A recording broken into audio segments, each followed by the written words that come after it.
안녕하세요. 친절한 재택입니다. 오늘 배우실 내용은 너무 쉬운 주식 재무제표. 제가 올 연말부터 가치투자 알고 보니 심리를 소개해 드릴 예정인데요. 그 소개 전에 맛보기 강좌라고 할 수 있겠습니다. 아주 기본적으로 알아야 될 것을 쉽게 설명드릴까 합니다. 진행할 내용은 이렇게 6편으로 준비가 되어 있는데 오늘 배우실 내용이 장사가 얼마나 잘 되고 있는지를 알아보자. 포괄 손익계산서라는 것에 대해서 하나둘 쉽게 말씀드리도록 하겠습니다. 먼저 손익계산서에서 우리가 보고자 하는 것은 아주 간단해요. 특정 기간 동안 기업이 얼마나 많은 돈을 벌었는지, 수익이겠죠. 그 다음에 얼마나 많은 돈을 썼는지, 비용.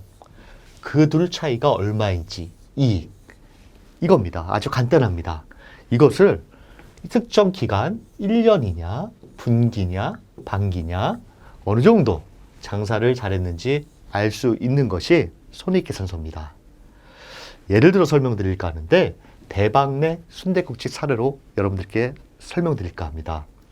대박내 순댓국집 사장 대박씨는 1년 동안 아르바이트도 안 써가면서 열심히 일을 했습니다.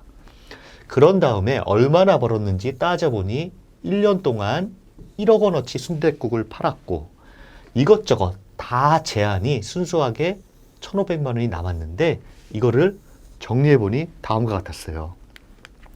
정리한 걸 보니 1년 동안 순댓국 판 돈이 1억, 순댓국 만드는데 들어간 재료비 그리고 순댓국 만드는 요리사 인건비가 6,500만 원, 홍보, 전단지로 홍보한 거, 가게, 화재보험료, 월세, 예금이자, 대출이자, 그리고 세금 이렇게 정리를 해봤어요. 근데 이거를 다른 말로 표현하면 이렇습니다. 다른 말로 표현하면 순댓국 1년 동안 판 돈은 매출액, 그리고 순댓국 만드는데 들어간 모든 비용은 매출 원가, 그 다음에 전단지, 화재보험 임대료는 판매비와 관리비, 그리고 예금이자는 금융수익, 대출이자, 주식투자 손실은 금융비용 원가, 사업소득세는 세금. 이렇게 용어만 틀리지 손익계산서는 이와 같은 구조로 돼 있어요. 그래서 매출액에서 더할 거는 더하고 뺄 거는 다 빼면 그러면 대박씨가 최종적으로 1,500만 원이라는 수익을 낸 것입니다. 이렇게 대박씨가 정리한 내용을 보면 이 내용을 통해서 손익계산서에서 기본적인 것을 볼 수 있는 매출액, 영업이익, 세전계속사업이익, 순이익을 계산할 수가 있어요. 보시면 이거를 이렇게 표현할 수가 있어요. 판매한 금액을 집계한다, 매출액, 영업활동 비용을 뺀다, 영업이익, 영업 이외 활동의 수익을 더하고 비용을 뺀다, 세전계속사업이익, 사업소득세, 법인세를 뺀다, 순이익. 그래서 1,500만 원이 남았는데 용어가 어려워서 상당히 어렵게 느끼실 수가 있는데 어떻게 이게 나오는지 하나둘 쉽게 설명드리도록 하겠습니다. 보시면 첫 번째 손익계산서는 어떻게 장사를 해서 이익을 창출했는지 보여주는 내역이에요. 판매한 금액을 다 집계한 거, 순댓국을 1년 동안 1억 원어치 팔았으니 매출액이 1억 원이 되는 것이고요. 그 다음에 순댓국을 만드는데 직접적으로 발생하는 모든 비용, 순댓국 재료비, 요리사 인건비 등이 6,500만 원이 나왔어요. 그래서 매출액에다가 6,500만 원을 뺀 3,500만 원이 매출 총이익이라고 합니다. 여기서 알아두셔야 될 거는 매출액은 기업, 가게의 외형을 나타내는 첫 번째 지표입니다. 그래서 매출액이 매년 꾸준히 증가한다는 것은 기업 본연의 업종에서 꾸준히 성장하고 있음을 나타내는 것입니다. 매출액이 많아야 되겠죠. 그 다음은 매출 총이익인데 요 밑에 보시면 용어가 상당히 어려워요. 이걸 좀 쉽게 설명드리면 매출 총이익이 높다는 것은 예를 들어 같은 매출 원가 수준이에요. 매출 원가가 같은 기업인데 매출 총이익이 높다는 거는 가격 경쟁력이 있다는 얘기예요. 예를 들어 스타벅스 같은 경우에는 같은 원가임에도 불구하고 맛이나 아니면 브랜드 인지도가 너무 세기 때문에 비싸도 사 먹어요. 그렇기 때문에 스타벅스는 작은 커피 체인보다 매출 총이익이 높을 수밖에 없는 것이고요. 같은 매출액 수준인데 매출 총이익이 높다라는 것은 원가가 적다는 의미이기 때문에 그만큼 효율적으로 이루어지고 있다는 것을 의미하는 것입니다. 그 다음 보시면 매출 총이익까지 나왔고 그 다음에 영업활동의 비용을 빼면 영업이익이 되는 거예요. 판매 및 관리비라고 하는데 마케팅 비용, 그리고 건물 관리에 들어간 대부분의 간접비, 보험료라든가 화재 보험료라든가 임대료 이런 것들을 다 빼고 나면 2,190만 원이 영업이익이 되는 거예요. 영업이익은 상당히 중요해요. 투자자들이 가장 주목하는 지표예요. 그래서 영업이익이라는 거는 순댓국집의 본질적인 영업활동인 순댓국 장사가 얼마나 경쟁력 있게 수행되는지를 측정하는 지표가 돼요. 그렇기 때문에 기업의 매출이 내실이 있는지를 판단하는 기준이 됩니다. 예를 들어서 이 밑에처럼 과다 경쟁으로 원가 이하로 제품을 판매하여 매출액이 늘었다면 그것은 별 의미를 가지지 못해요. 남는 게 거의 없기 때문에. 매출액이 늘어나는 만큼 영업이익이 생겨야 기업이 건강하게 활동하고 있다고 할 수 있는 거라고 생각하시면 됩니다. 그 다음은 영업이익에서 영업 이외 활동의 수익을 더하고 비용을 빼면 세전 계속 사업이익이라는 게 나와요. 보시면 순댓국 장사를 통한 것이 아닌 부업으로 번 돈과 잃은 돈을 가감하는 거예요. 대박내 순댓국집은 금융수익 100만 원은 예금이자로 나온 것이고 금융비용 원가라고 하는데요. 이 500만 원은 대출이자 400만 원, 그 다음에 주식투자 손실 100만 원 이렇게 해서 이거를 더하고 빼주는 거예요. 금융수익은 더해지고 금융비용은 빼주면 그 다음에 세전 계속 사업이익이라는 게 나오는 겁니다. 요 밑에 정리한 걸 보면 금융수익은 금융을 통해서 번 돈, 이는 영업을 해서 번 돈이 아니라 금융을 통해서 번 수익으로 볼 수가 있어요. 그리고 금융비용, 금융원가는 빌린 돈에 대한 이자와 금융상품을 손해보고 팔아 생긴 손실이에요. 보통 기업이 빌린 이자가 큰 부분을 차지합니다. 이거를 다시 한번 정리해 보자면 세전 계속 사업이익이라는 거는 영업 외적인 비용과 수익, 빌린 돈을 위한 대출이자 또는 투자를 해 손실을 봤다면 빼고 그 다음에 예금에 넣어둔 예금이자 투자를 통한 수익을 더하고 나면 세전 계속 사업이익이 되는 것입니다. 또 한 가지는 만약 매출액과 영업이익이 비슷한 가게가 있다고 가정을 해볼게요.